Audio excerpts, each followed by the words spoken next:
안녕하세요. EDM IELTS의 크리스틴입니다. 오늘은 여러분과 함께 첫 번째 테스트를 풀어보도록 할게요. 네, 우선 여러분들 이렇게 보시다시피 간략하게 시험 설명이 있었는데 우리 편지 유형에서는 총 20분 정도 시간을 소요하는 게 좋다라고 시험 주관사에서 권유한다 했었죠.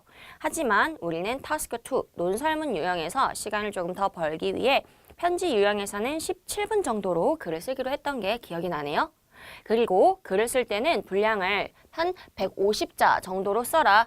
무조건 150자를 넘겨라 라고 권유를 하긴 하지만 우리는 이상적인 분량이 170자에서 180자 정도 된다라고 했었죠. 그래서 이것들 염두하면서 글을 쓸 거고요. 그리고 기억하실런지는 모르겠지만 편지 유형에는 말투가 세 가지가 있었죠. 친한 사람에게 편지를 쓰는 거, 일면식은 있지만 그리 친하지 않은 사람에게 편지를 쓰는 거, 그리고 일면식도 없고 전혀 모르는 사람에게 예의를 갖춰 쓰는 포멀 레터 유형까지도 같이 봤었죠. 다음으로는 간략하게 채점 항목에 대해서 보도록 하죠. 네, 채점 항목은 이렇게 과제 달성도, 그리고 연관성과 일관성, 그 다음 어휘력, 그리고 마지막으로는 문법에 대해서 본다라고 첫 번째 강의에서 자세하게 설명을 드렸었죠. 그래서 조금 궁금하신 게 더 있다면 첫 번째 강의를 다시 여러분이 짚어보는 게 좋을 것 같습니다. 네, 우선 오늘 여러분들은 세미포멀 레터를 쓰게 되실 텐데요. 글을 어떤 구조로 쓸 건지 간략하게 먼저 이렇게 따져볼 거예요. 우선 첫 번째, 세미포멀 레터라는 건 나랑 아는 사람, 그러나 그리 친하지 않은 사람에게 편지를 쓰는 거기 때문에 우리가 dear 하고 이렇게 호칭 붙여주고 그 다음에 surname을 써준다라고 했었죠. 한국식 이름이라고 하면 김씨, 최씨, 이씨, 박씨 이런 성을 써주면 된다라는 거죠. 그 다음에 여러분들 글을 쓴 목적을 알려주는 문장 간략하게 열어주고요. 그 다음에 이제는 메인 바디를 문제에서 요구하는 조건들을 충족시키면서 자세하게 써주시면 되겠습니다. 분량은 우리 120자에서 130자 정도 쓴다라고 했었죠. 그리고 여러분들 이제 글을 다 썼으면 마무리하는 작업인 I look forward to your reply 같은 표현을 쓰면서 글을 마무리해 주시면 되겠고요. 그리고 항상 편지의 끝에는 인사와 발신인의 이름을 꼭 써주시면 되겠습니다. 오케이, 그러면 직접적으로 첫 번째 문제 보도록 하죠. 네, 여러분들 이렇게 보시다시피 우리 여기서도 20분을 사용하세요 라고 하지만 우리는 17분에서 18분 정도 쓰기로 했었죠. 그리고서 이제 문제를 하나씩 뜯어보면서 우리가 이것을 어떻게 쉽게 활용하면서 답을 작성할지 보도록 할게요. 네, 우선 여러분들 보시다시피 You work for an international company 라고 하는데요. 국제적인 어떤 기업에서 당신이 일을 한다라고 가정을 해봐라 라고 하고 있죠. In would like to spend 6 months working in its head office in another country 라고 하면서 타지에서, 타국에서 6개월 정도 본사에서 일을 하고 싶은 상황이다 라고 가정을 하라네요. 제가 지금 이렇게 노란색으로 표시를 해놨다는 건 여러분들이 paraphrase에서, 즉 다른 단어로 바꿔서 편집글을 꾸며주기 좋다라는 소스를 여러분에게 표시해 둔 거죠. 그래서 이거 참고해 두시고요. 그 다음은 이제 조건을 볼게요. Write a letter to your manager이라고 하네요. 그죠? 직장 상사인 매니저에게 편지를 써라 라고 해요. 그러면 포멀 레터냐? 아니요. 우리가 아는 사이이긴 하지만 그리 가깝지 않으니까 직장 동료에게 편지를 쓴다. 즉 세미 포멀 레터를 쓰면 되는구나 라고 여기서 깨달을 수 있겠죠. 그 다음 볼게요.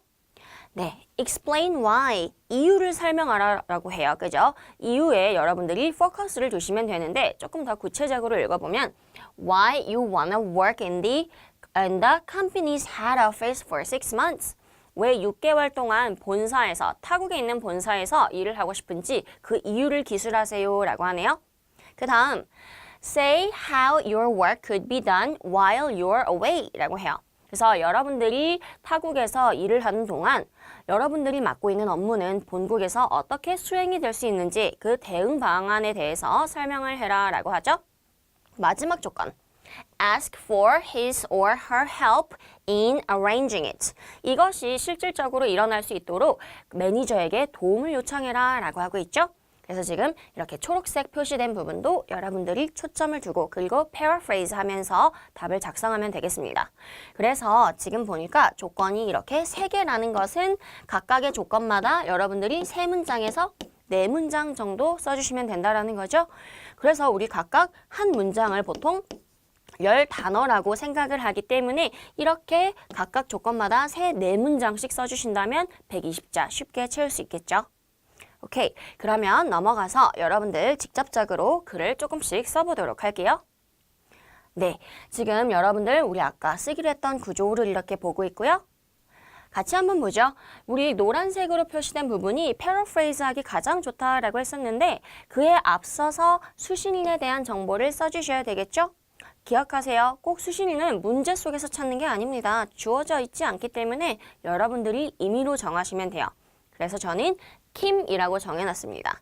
그래서 매니저님께 라는 뜻이긴 하지만 Dear Mr. Kim 이렇게 호칭과 성을 써놨죠. 그 다음 I'm writing this letter to let you know 라고 하는데 우리 이 문장은 편지를 쓴 목적을 알려주는 문장이죠. 그래서 저는 당신에게 let you know, 알려주려고 편지를 씁니다 라고 해요. 어떤 정보를 주겠다는 거죠. 어떤 정보를 줄까요? I am interested in 무슨 뜻입니까? 나는 어디에 관심이 있어 라는 뜻이에요. 이 표현 아주 좋은 표현이네요. 그죠? be interested in 명사, 동명사 어디에 관심이 있다. 저는 일하는 거에 관심이 좀 있어요. 어디에서? In London, 런던에서요. 얼마나? For half a year, 반년 동안이요. 지금 보시면 another country는 영국의 수도인 런던으로 나와 있고요. 그리고 6개월이라는 표현은 half a year 이렇게 paraphrase 해놓은 거 보이시죠? 여러분도 주어진 문제를 가지고 paraphrase해서 이렇게 opening statement를 작성하시면 쉽겠죠? 다음 볼게요. 네, 이제 하나의 조건을 채워가면서 여러분들이 편지를 조금 더 상세하게 구술할 텐데요. 이 부분을 우리가 뭐라고 한다고요? 메인 바디라고 한다라고 했었죠. 볼까요? 일단 explain why, 이유를 설명해라 라고 했었죠. 볼게요. As you may know, 우리 이거 표현편에서 배웠던 건데요. As you may know, 너도 알다시피 라는 표현인데 여기서 키포인트가 뭐라고요? 조동사를 꼭 써주는 거다 라고 했었죠. 왜? 상대방이 모를 수 있는데 넘겨짚지 않기 위해서요. 그죠? 이거 아주 중요하다라고 강조를 했었던 거 기억나시죠? 당신도 알다시피 I have always wanted to work in the UK. 저는 항상 영국에서 일을 하고 싶어 했어요. 라고 하죠. For several reasons. 여러 이유들 때문에. 그쵸? 그래서 for several reasons. 여러 이유 때문에. 여러분들 외워두세요. 그 다음에 보면 I heard that. 내 첫 번째 이유는요. 내가 뭐뭐라고 들었어요. 뭐라고 들었어요? The head office. 본사가 provides. 제공한다고요. 무엇을? Professional Management Training Courses. 무슨 뜻인가요? 전문 경영인 코스를 제공한다라고 하죠. 그리고 또 제공하는 건 뭐예요? In free business English lessons라고 해서 공짜로 비즈니스 영어 회화를 배울 수 있는 수업도 제공한다라고 하죠. 그래서 내가 가고 싶은 이유가 하나야. 어학을 좀 공부하고 그리고 전문 경영인 수업을 듣기 위해서라고 하죠. 이런 내용을 어떻게 다 기억해요? 라고 한다 하지만 여러분들이 제가 이렇게 드리는 소스를 조금 기억을 해서 나중에 비슷한 문제에서 계속 응용하시면 돼요. 다음 문장. Also, it would be great if 라는 표현이네요. 여러분들 표현편에서 봤던 건데 이 표현 참 유용하죠. 되게 좋을 것 같아요 라는 뜻입니다. 뭐 한다면 If my children could stay in the UK 내 자녀들이 영국에서 머물 수 있다면 되게 좋을 것 같아요 라고 해요. 근데 여기선 여러분이 봐야 되는 게 would be great, could stay 라고 하는데 과정을 지금 보니까 과거 시제로 말을 하고 있죠. 그죠? 그 이유가 뭘까요? 지금 현재 상황과 반대되는 상황에 대해서 우리가 추측을 하기 때문에 이렇게 시제를 과거로 일치시켜주고 있습니다. 그래서 현재 상황과 반대되는 가정은 과거 시제라는 거 꼭 기억하세요. 그래서 내 아이들이 영국에서 머물 수 있으면 되게 좋을 것 같은데요. For a little while, 잠시 동안, 그죠? 그리고 또 거기서 뭐 한대요? learn, 배운다라고 하죠. 그죠? 요거 기억해 주세요. learn in-depth knowledge. 무슨 뜻이에요? in-depth, 깊이 있는 이란 뜻입니다. 여러분들 잘못 쓰면 deep이라는 표현을 쓰는데 그거는 예를 들면 어떤 수심을 말할 때 쓰는 표현이에요. 그래서 깊이 있는 지식이라고 할 땐 deep knowledge 정말 콩글리시고요. 우리는 in-depth knowledge를 쓰셔야 돼요. 그래서 깊이 있는 지식을 배울 수 있어요. 뭐에 대해서? 영국의 역사와 문화에 대해서요. 그래서 아이들이 머물면서 공부하면 또 좋을 것 같다라고 하죠. 나한테도 좋고 자녀한테도 좋을 것 같다라는 게 여러 이유라고 합니다. 그 다음 조건 채우러 갈까요? 네, 그 다음에는 say how your work could be done. 당신이 본사에서 일하고 있는 동안 본인이 맡은 업무가 어떻게 처리될지 알려줘라 라고 하는데 지금 이렇게 키 포인트들을 따놔서 여러분들이 이 포인트를 유지하면서 기술에 나가는 게 가장 중요하죠. 왜? 그렇게 해야 오프 토픽이 나지 않습니다. 즉 주제와 관련된 표현을 하지 않게 요거를 항상 염두에 두셔야 된다는 거죠. 보죠. Considering the situation. 우리 요거 봤었어요. Considering the 명사.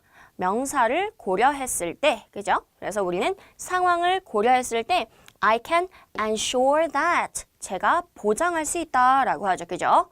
그리고서 바로 주어, 동사 따라 나오면 됩니다. 어떻게 해요? Peter Jang. 이것도 제가 지어낸 가상의 인물이에요. 그래서 Peter Jang이라는 사람이 있는데 그 사람 누구야? 부연 설명해 주죠. 그래서 지금 보시면 대리라고 해요. Assistant Manager는 영어로 우리 대리라는 뜻이죠. 그래서 마케팅 팀에서 대리로 일하는 Peter Jang이라는 사람이 finishes 끝낼 겁니다 라고 하죠. 지금 한 사람이니까 수의 일치 기억하세요. 그래서 피터 장이 끝낼 겁니다. 무엇을? The Digital Marketing Project. 디지털 마케팅 프로젝트를 피터 장이라는 사람이 끝낼 건데 그게 어떤 프로젝트래요? 대절로 꾸며주죠. I am currently in charge of. 무슨 뜻이죠? 비동사 in charge of. 무엇을 담당하다라는 표현이죠. 제가 현재 담당하고 있는 디지털 마케팅 프로젝트를 피터 장이라는 마케팅 팀의 대리가 끝내줄 거다라고 합니다. 지금 보니까 내용이 상당히 길어 보이는데요.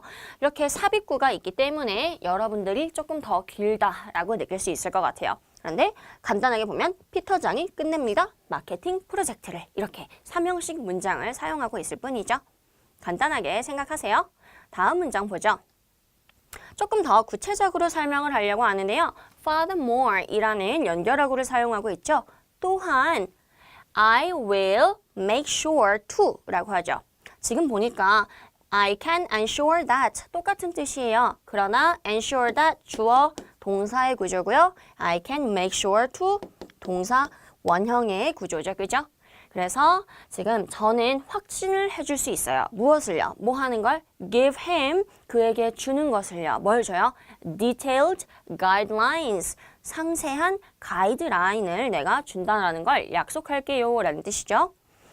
In report, 무슨 뜻이에요? report, 보고하다 라는 뜻입니다. 누구한테 무엇을 대체 보고하죠? The progress, 진행 상황을 보고할게요 라고 해요. 누구에게? To you, 당신에게요. 즉, 매니저에게 보고를 하겠다는 거죠. You once a week 이라고 해서 지금 보니까 일주일에 한 번씩 제가 당신에게 진행 상황까지 보고할게요. 그러니까 걱정하지 마세요 라고 하죠. 그래서 이 업무가 어떻게 진행이 될 것인가에 대해서 이렇게 구체적으로 2-3문장 정도로 우리가 기술을 하고 있어서 업무를 걱정할 필요가 없다. 담당할 사람이 따로 있고 그리고 내가 너한테도 계속 진행 상황을 보고해 줄게 라고 설명하고 있죠. 이 정도면 충분한 것 같네요. 다음으로 넘어가죠. 네, 마지막 조건입니다. 도움을 요청해라 라는 부분이었죠. 그래서 여러분이 본사에 가서 6개월 동안 일을 할 수 있도록 그것이 현실로 일어나도록 매니저에게 도움을 요청해라 라는 거였죠. 지금 보시면 I would deeply appreciate if 또 나오네요. 그죠? 이런 일 지금 일어나고 있어요. 지금 본사에 간다라고 확정이 되었나요? 아니죠. 그래서 확정이 되었다라고 가정을 하고 있어요. 현재 상황과 반대가 되는 겁니다. 그렇기 때문에 여러분들 과거 시제 지켜줘야 되겠죠. 그쵸? 그래서 전 진짜 고마울 것 같아요. 엄청 감사할 것 같네요. 만약에 you could make some time. 당신이 시간을 좀 내어주실 수 있다면요. make some time. 시간을 내어주다, 시간을 만들다 라는 뜻이죠. 뭐 할 시간이에요? to discuss in person. 이런 거 외워두면 너무 좋아요. discuss in person. 따로 만나서 개인적으로 논의하다 라는 뜻이죠. 그래서 저하고 개인적으로 만나서 논의할 시간을 만들어 주신다면 되게 좋을 것 같습니다. 라고 하죠.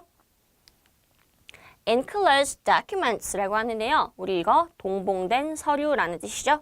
그래서 동봉된 서류들은 뭐예요? A progress summary. 진행 상황을 담고 있는 요약 내용이다 라고 하고요. Of my project that you can have a look. have a look 무슨 뜻이죠?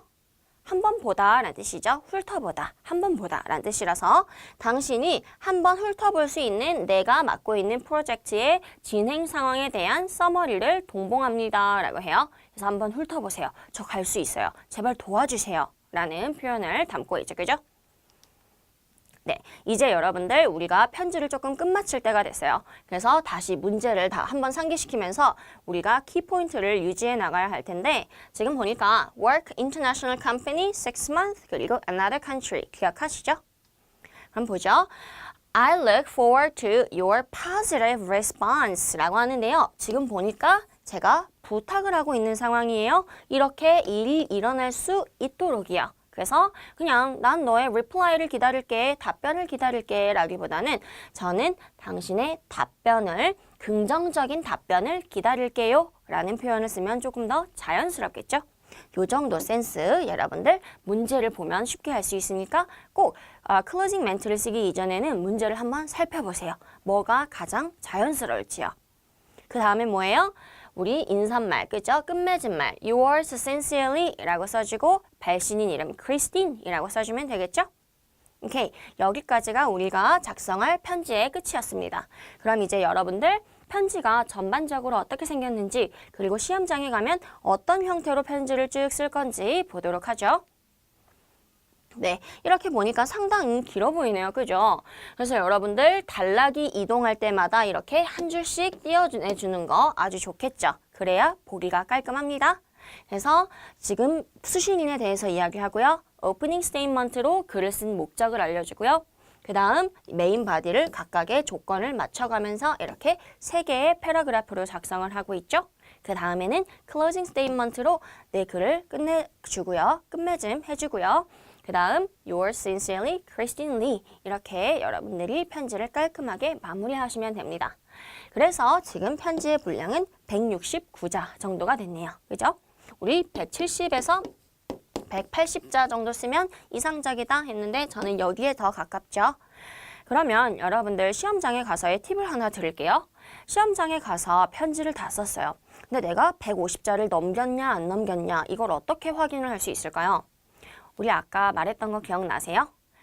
한 문장은 보통 10단어를 포함한다 라고 흔히 말하죠. 그렇기 때문에 시험지에서 문장을 쓴 줄의 개수를 세고 곱하기 10을 하시면 여러분들이 충분히 글자 수를 대략 내가 150자를 채웠는지 못 채웠는지 알 수 있게 되겠죠. 이 150자를 채운다는 건 상당히 중요한 부분이에요. 채점 항목에 들어가죠. 그래서 여러분들 170, 180자는 내가 못 채울지언정 150자는 무조건 채워야 한다는 거 꼭 기억해 두세요. 네, 그러면 우리는 오늘 여기까지 하도록 하겠습니다. 다음 시험에서 보도록 하지요. 수고하셨습니다.